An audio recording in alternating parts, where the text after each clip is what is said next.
Hey guys, welcome to Homesteading Through Our Eyes. Today we're going to talk about some maple syrup.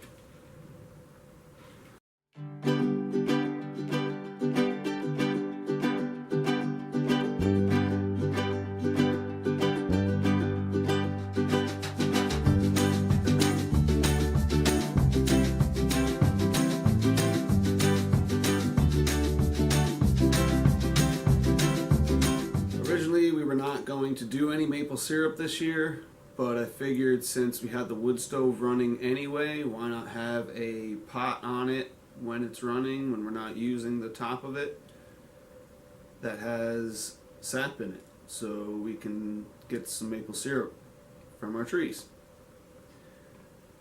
We thought we were going to be a little too busy to do this, but now that we are here near the trees more often, it'll be a little easier to collect.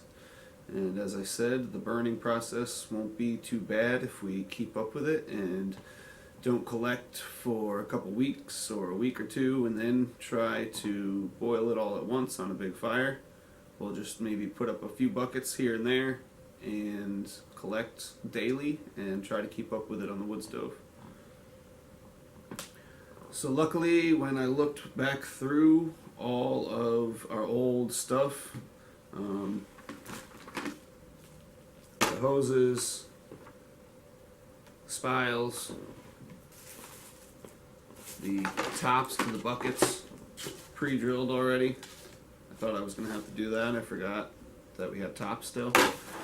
What prompted this was we were shopping at our local grocery store this morning, and I remembered that I'd got food grade buckets from the bakery in the past, so I stopped through, and usually I collected 2 or 3, 4 at a time tops, and this time I talked to the people that were working and asked them, and they said, oh yeah, we have a bunch, and I turned the corner and they had about 10. So I got 4 or 5 gallon buckets and 2 3-gallon buckets.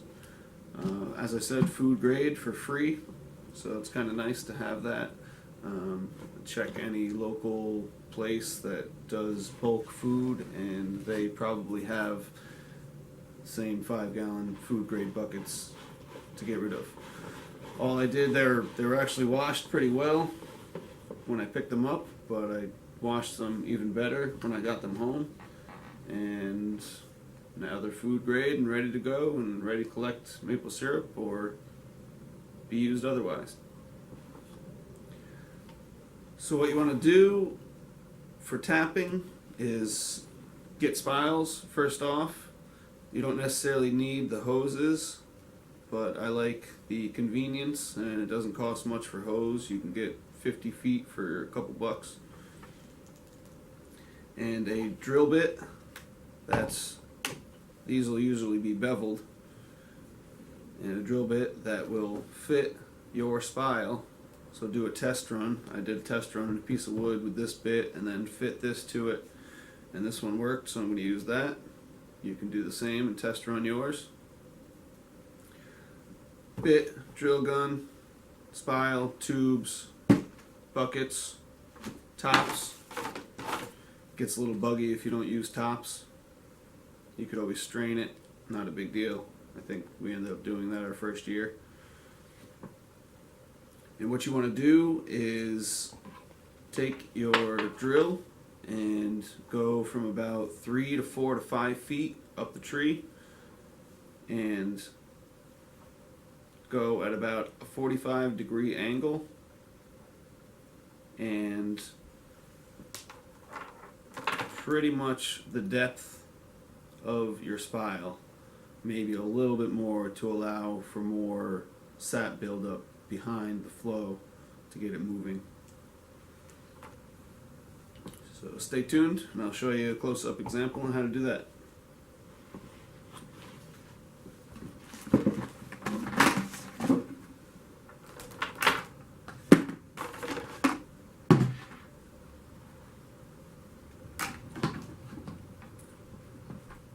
We're out at the tree that I'm going to tap. I got the pipe into the top that's connected to the bucket. think what I'll do is find a sturdy place on the ground, 3 to 4 feet up.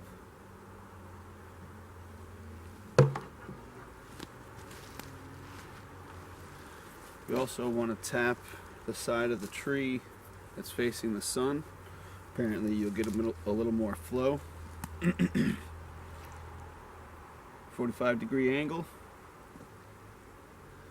This is a fairly small tree. It did have another one coming off, but we cut it down because it was kind of leaning a little weird towards the yurt, so we didn't want to have any problems with that. For bigger trees, you can also do more taps. So for 2 to 3 to 4 feet, you can do 2 to 3 taps. From 4 feet to 6 feet, you can do 4, 5 taps. Depends on how big the tree is.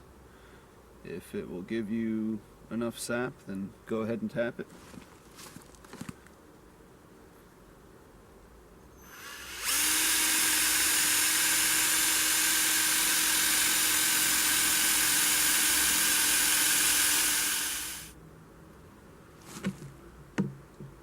Starting to get a little wet.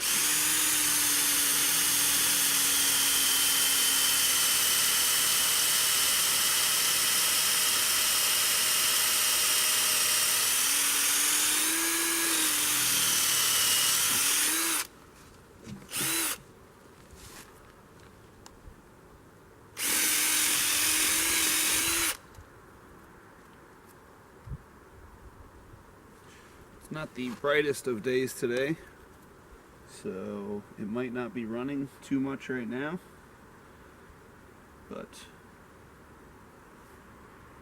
it will. It's actually going quite good. You can start seeing the drip down now.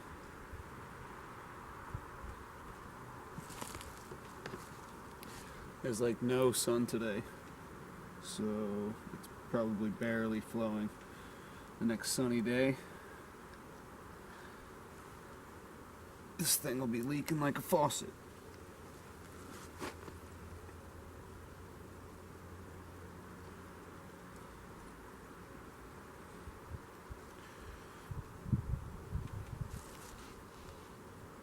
There we go. I just want to show you real quick our setup. It's just really simple. We have to have the fire going every evening and night. So we just keep a pot of sap going at all times when the fire's on.